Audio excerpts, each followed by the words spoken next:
Hello students, working capital management इसमें देख रहे हैं हम लोग टाइप नंबर 2 प्रॉब्लम नंबर 3। तो आप लिखेंगे टाइप नंबर 2 प्रॉब्लम नंबर 3। अब चलते हैं हम लोग आगे। प्रॉब्लम नंबर 3 क्या है वो देखेंगे। From the following balance sheet of Das calculate the following. अपने को एक बैलेंस शीट दी है दास कंपनी की और 4 आइटम्स अपने को निकालने को बोले। कौन से देखते हैं। Current asset, current liabilities, gross working capital और नेट वर्किंग कैपिटल। बिल्कुल टेंशन मत लो, 1 बाय 1 मैं आपको समझा देता हूं। तो ये 4 चीजें अपने को निकालनी है। तो ये 4 चीजें निकालने के लिए अपने को सबसे पहले करंट असेट और करंट लायबिलिटी की आवश्यकता पड़ेगी। तो हम लोग पेंसिल लेंगे और असेट साइड में देखेंगे बैलेंस शीट में। लैंड एंड बिल्डिंग, आपको पता है ये फिक्स असेट है। मैंने जब भी बताया आप लोगों को इसके पहले के वीडियो में कि लैंड एंड बिल्डिंग इसमें ये लॉन्ग टर्म की असेट है। हम लोगों ने एक बार असेट परचेस की तो सालों साल हम उसको क्या करते हैं, यूज करते हैं। तो ये करंट असेट नहीं हो सकती है, क्योंकि करंट असेट क्या होती है, शॉर्ट टर्म का पीरियड होता है। फर्नीचर, आपको पता है हमने फर्नीचर लिया एक बार तो सालों साल यूज करते हैं हम लोग। तो लॉन्ग टर्म की असेट है हमारी, इसलिए ये फिक्स असेट है, इसको भी हम लोग नहीं लेंगे। उसके बाद मशीनरी, वो भी पता है आपने एक बार ली कि सालों साल यूज करते हैं हम लोग, तो ये भी फिक्स असेट है। उसके बाद स्टॉक, स्टॉक में 3 प्रकार का रहता है, आपको पता है। रॉ मटेरियल का स्टॉक, अनफिनिश गुड्स का स्टॉक और फिनिश गुड्स का स्टॉक। कोई भी स्टॉक हो तो ये करंट असेट है। आपको पता है स्टॉक आता है जाता है, कम होते जाता है, बढ़ते जाता है। शॉर्ट टर्म पीरियड में बिक गया तो फिनिश गुड्स खत्म, फिनिश गुड्स का स्टॉक खत्म, या फिर हमारा प्रोडक्शन हो गया तो फिनिश गुड्स का स्टॉक बढ़ जाएगा। रॉ मटेरियल परचेस किया तो रॉ मटेरियल का स्टॉक बढ़ जाएगा, फिर वो गोडाउन में से प्रोडक्शन में चला गया तो फिर कम हो जाएगा। तो ये शॉर्ट टर्म का पीरियड है। इसलिए बेटा पेंसिल से स्टॉक के आगे लिखेंगे CA। CA यानी चार्टर्ड अकाउंट वाला CA नहीं है ये CA यानी करंट असेट। तो स्टॉक के आगे लिखेंगे हम लोग करंट असेट।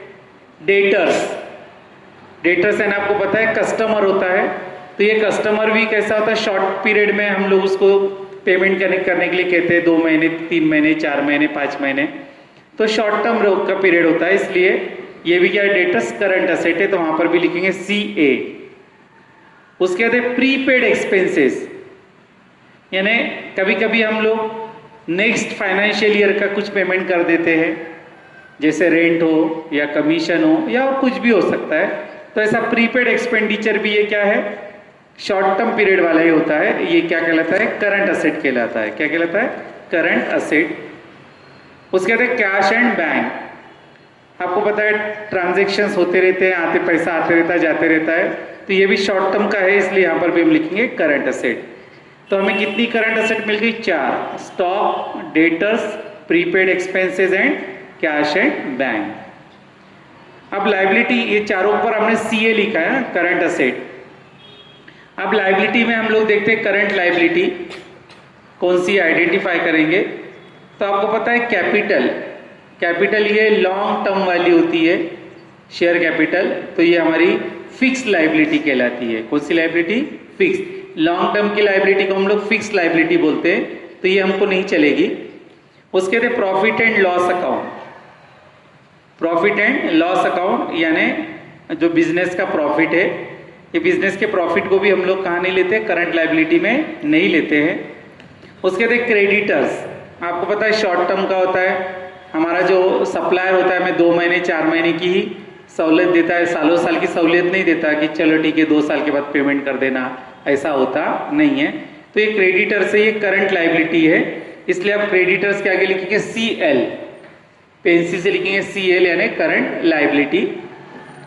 उसके बाद बिल्स पेएबल, आपको पता है इसका भी पेमेंट हमें क्या करना पड़ता है। मैं कॉन्सेप्ट बहुत एक की कॉन्सेप्ट नहीं बताता हूँ, ये आप लोग 11 से पढ़ते आते हो या काफी बार ये रिपीट हो चुका है आपका फाइनल अकाउंट में, आप ये सब बातें पढ़ चुके हो, इसलिए ये बताने की आवश्यकता नहीं है। काफी बड़े बच्चे हो आप, स्मार्ट बच्चे हो, मुझे पता है। बिल्स पेएबल, ये भी शॉर्ट टर्म में अपने को 2-4 महीने में पेमेंट करना पड़ता है। ये भी एक प्रकार का सप्लायर ही होता है, क्योंकि सप्लायर ने सप्लाई किया रहता है तभी हम लोग उसको पेमेंट करते हैं।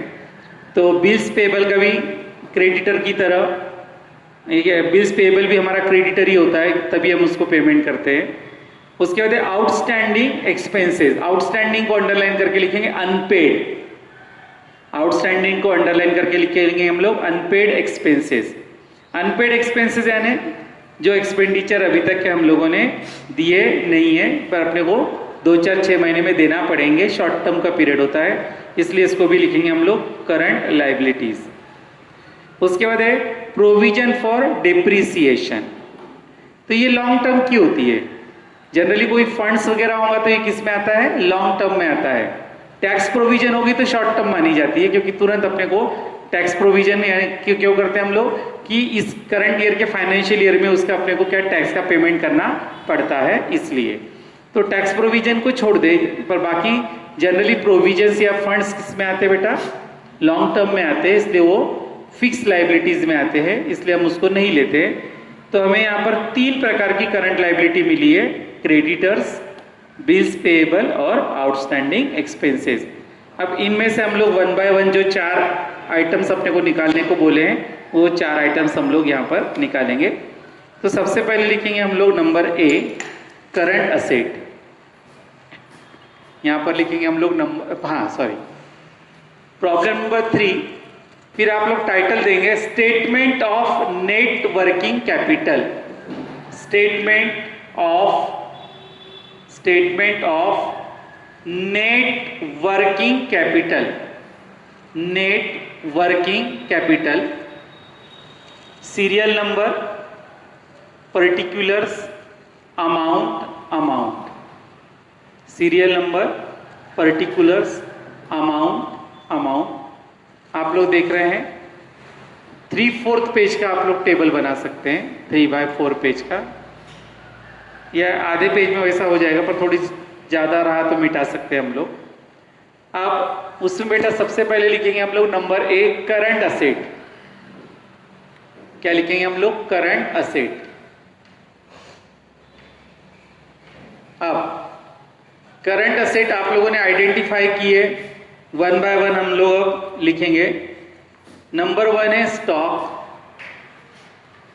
नंबर 1 है स्टॉक, वो दिया है अपने को 80,000 का, स्टॉक दिया अपने को 80,000 का, फर्स्ट कॉलम में लिखेंगे हम लोग 80,000।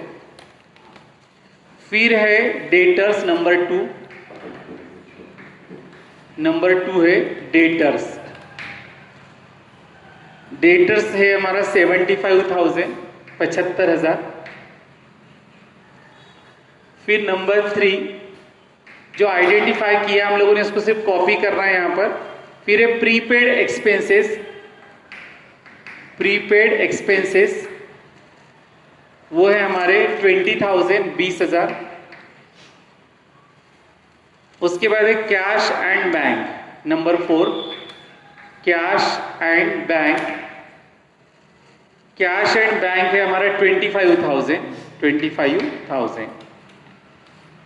इन चारों की टोटल हम करेंगे तो आती है हमारी 2 लाख, कितनी आती है, 2 लाख। चारों की टोटल हम करते तो 2 लाख आती है, इसको बोलेंगे हम लोग टोटल करंट असेट, इसको बोलेंगे number A total current asset, total current asset. Total current asset के बाद अब लिखेंगे हम लोग number B, number B current liabilities, यहां लिखेंगे हम लोग current liabilities, current liabilities number B. अब करंट लाइबिलिटीज हमने आइडेंटिफाई की हुई है, 1 बाय 1 हम कॉपी करेंगे। फिर से वही बिल्स पेएबल, सॉरी पहले क्रेडिटर से, नंबर 1 क्रेडिटर्स,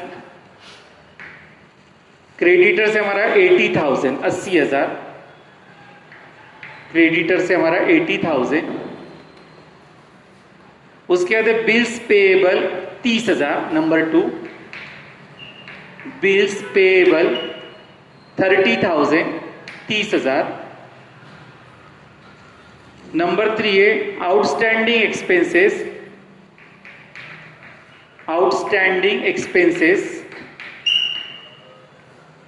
वो है हमारा 50,000 50,000। आउटस्टैंडिंग एक्सपेंसेस हमारा 50,000 50,000। अब इनकी हम लोग टोटल करेंगे तो हो जाएगा हमारा 1,60,000 1,60,000 1,60,000। इसको बोलेंगे हम number B, total current liabilities. इन तीनों की टोटल को बोलेंगे number B, total current liabilities. Total current liabilities ये हो गई तुम्हारी 1,60,000। सरल है चैप्टर, बहुत टेंशन लेने जैसा कुछ नहीं, सिर्फ करंट असेट और करंट लायबिलिटीज अपने को पहचानना है। अब ये बी हो गया। अब हम लोग यहां पर निकालेंगे net working capital number C. क्या निकालेंगे हम लोग? नंबर सी,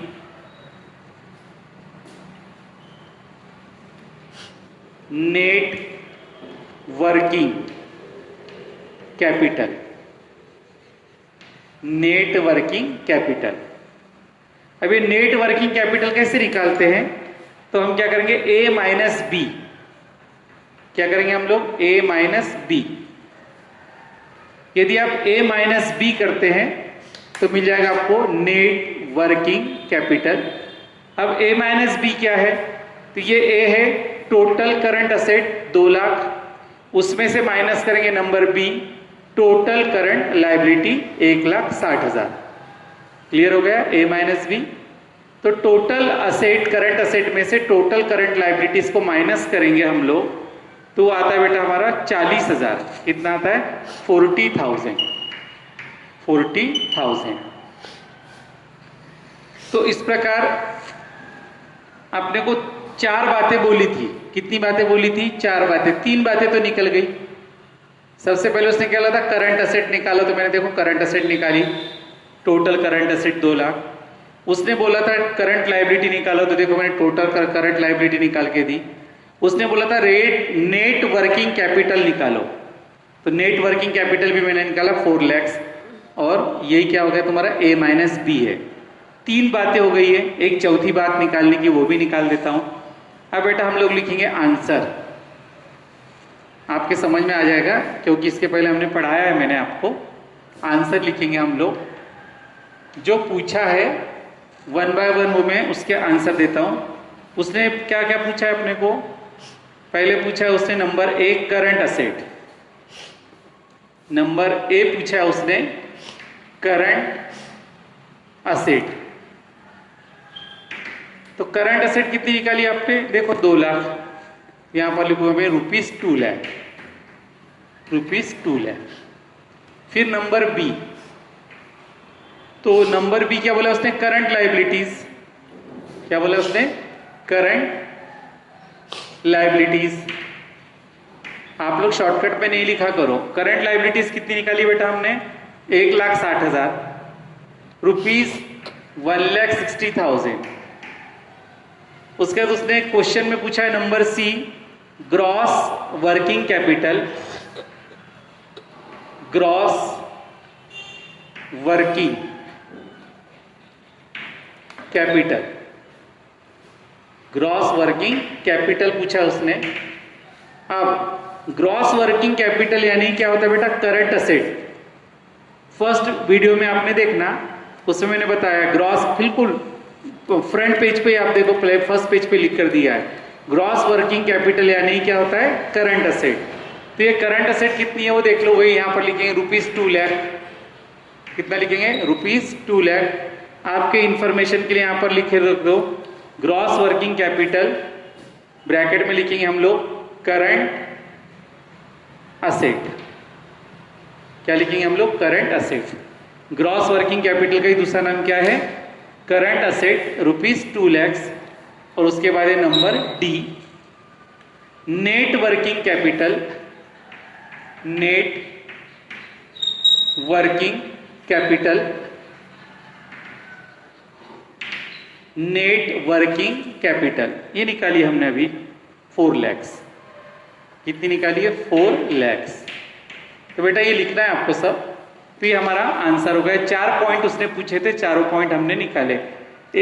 इसमें से 3 पॉइंट तो मैंने टेबल में निकाला। सॉरी बेटा, यहाँ पर ये 4 लाख नहीं 40,000 है। कितना है? 40,000 यहाँ पर मैं लिखा है बराबर, तो ये 40,000 है। ठीक है, तो ये 4 बातें उसने निकालने को बोली थी, तो चारों बातें मैंने टेबल में ही निकाली है। सिर्फ यहाँ पर ये ध्यान रखना है, ग्रॉस वर्किंग कैपिटल का ही दूसरा नाम क्या होता है? Current asset. फर्स्ट पेज पर मैंने आपको बिगिनिंग में लिख कर दिया हुआ है, जब मैंने वर्किंग कैपिटल मैनेजमेंट इंट्रोड्यूस किया था। तो वही हम लोगों ने करंट असेट को क्या लिखा है? Gross working capital. तो यहाँ पर बेटा हमारा प्रॉब्लम नंबर 3 कंप्लीट होता है। अब हम स्टार्ट करते हैं problem number 4। Hello students, problem number 4, उसके लिए भी हमें सेम वैसा ही टेबल बनाना है। Statement of net working capital. Statement of net working capital, serial number, particulars, amount. बेटा यहाँ इन लैक्स लिखा हुआ है। क्या लिखा है? इन लैख। आप लोग प्रॉब्लम देखो तो आपको समझ में आ जाएगा। Problem number 4, the balance sheet of Ameya limited as on 31 December 2000 is as follows. यहां पर अपने को जो बैलेंस शीट देखिए, ऊपर टाइटल में देखो इन लैख लिखा हुआ है, लिखा है, तो उसको अंडरलाइन करेंगे। यहां पर अपने को लायबिलिटी में 25, 10, 5, 4, 6 यानी 25 ने क्या है? वो लैक्स है। 25 लैक्स, 10 लैक्स, तो हमको उसके लिए 5 जीरो लगाने पड़ेंगे। तो ये झंझट करने की जरूरत नहीं है। यानी यदि हम लोग लिखना चाहे तो 25 लैक्स, तो 25 के ऊपर 5 जीरो लगाना पड़ेंगे। 10 लैक्स बोला तो फिर से 5 जीरो लगाने पड़ेंगे। 10 के ऊपर 5 लिखा है तो 5 पर अपने को 5 जीरो लगाने पड़ेंगे, 5 लैक्स। 4 लाख के लिए 4 के ऊपर 5 जीरो लगाने पड़ेंगे। ये झंझट नहीं करना है, इसलिए हम लोगों ने है वैसा ही हम लोग भी लिख देंगे अमाउंट इन लैक्स। तो सिर्फ इन लैख वहां पर लिखना है अपने को। और अब हम लोगों को पेंसिल उठाना है और आइडेंटिफाई करना है करंट असेट क्या है और करंट लायबिलिटी कौन सी है। तो पहले असेट देख लेते हैं हम लोग। प्लांट एंड मशीनरी आपको पता है फिक्स असेट है, छोड़ दो। फर्नीचर लॉन्ग टर्म वाली है, फिक्स असेट है, छोड़ देंगे। Fix deposit in bank, fix deposit बेटा ये शॉर्ट टर्म की नहीं होती है, लॉन्ग टर्म के लिए रहती है। 2 साल 4 साल 5 साल ऐसी लॉन्ग टर्म के लिए रहती है, इसलिए वो फिक्स असेट हो गई। उससे डेटर्स, आपको पता है कस्टमर का पीरियड अपने को 2-4 महीने का ही होता है, शॉर्ट टर्म का होता है, तो वहां लिखेंगे CA for current asset. Bills receivable भी हमारा डेटर ही होता है, तो बिल्स रिसीवेबल के आगे भी हम लोग लिखेंगे CA, शॉर्ट टर्म का होता है, करंट असेट। उसका स्टॉक ये भी हमारा शॉर्ट टर्म का होता है, तो स्टॉक के आगे लिखेंगे हम लोग करंट असेट CA। और कैश एट बैंक वो भी क्या है हमारा? Current asset. तो बेटा ये चारों भी हमारी क्या है? करंट असेट है। उसके बाद चलते हम लोग लायबिलिटी में। लायबिलिटी में शेयर कैपिटल छोड़ दो, रिजर्व एंड सरप्लस, उसके आगे आपके इंफॉर्मेशन के लिए लिख सकते हैं सरप्लस यानी क्या होता है? Profit and loss account. क्या होता है? Profit and loss account. तो ये भी हमको नहीं चलता है। टर्म लोन ये लॉन्ग टर्म का होता है, तो टर्म लोन भी हमें नहीं चलेगा। क्रेडिटर्स ये शॉर्ट टर्म का होता है, करंट लायबिलिटी CL लिखेंगे, CL। उसके बाद आउटस्टैंडिंग एक्सपेंसेस, आउटस्टैंडिंग के आगे लिखेंगे अंडरलाइन करके अनपेड। तो ये अनपेड एक्सपेंसेस ये हमारी क्या है? Current liability. तो 4 असेट है, करंट असेट, और 2 करंट लायबिलिटीज है। नीचे बोलता है you are required to calculate the gross working capital and net working capital as on 31 December 2000। अब हम लोग चलते हैं यहाँ पर हमेशा की तरह टेबल आपने बनाया हुआ है, तो नंबर ए लिखेंगे बेटा हम लोग करंट असेट। नंबर ए क्या लिखेंगे हम लोग? Current asset. नंबर ए करंट असेट। अब करंट असेट में हम लोग वन बाय वन जो है वो लिखते जाएंगे। जितने भी हमने आइडेंटिफाई किए उसको अपने को यहां लिखना है। सबसे पहले है stock.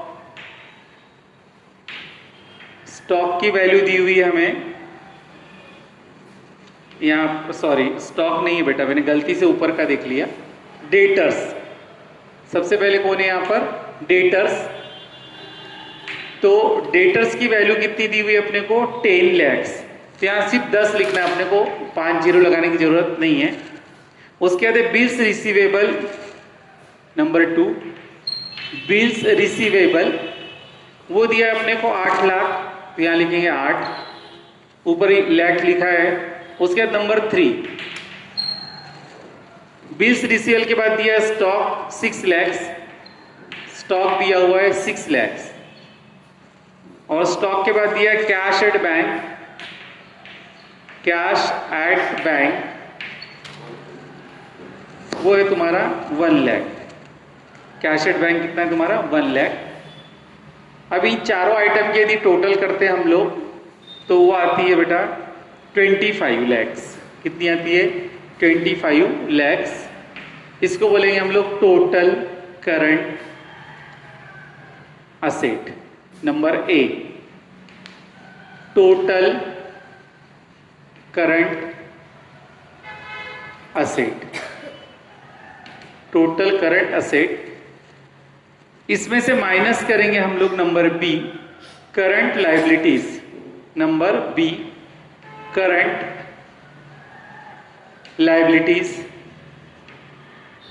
Current liabilities, 2 current liabilities अपने को मिली थी, एक थी क्रेडिटर और दूसरा था आउटस्टैंडिंग एक्सपेंसेस। तो यहां लिखेंगे हम लोग क्रेडिटर्स। क्रेडिटर्स है हमारे 4 lakhs। उसके बाद है outstanding expenses number 2। Outstanding expenses number 2 6 lakhs।